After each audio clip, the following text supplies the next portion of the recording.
Hello friends, welcome back to our YouTube channel Tech and Cryptos. Today in this video let's learn about how to delete a TikTok video without losing likes. So let's get started. At first let's get into TikTok app.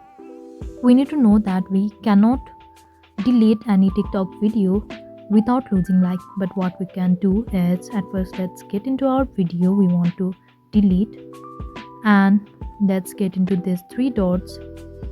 Scroll to private settings. Now here we can see everyone, that is your followers, can view your video. Now if you can tap on only me, now only you can view this video, that is your video is private so that no one will be able to see it. So it is like you have actually deleted the video and the number of likes will remain the same. So this is how we can delete a video without losing likes. I hope you like the video. Please do like and subscribe.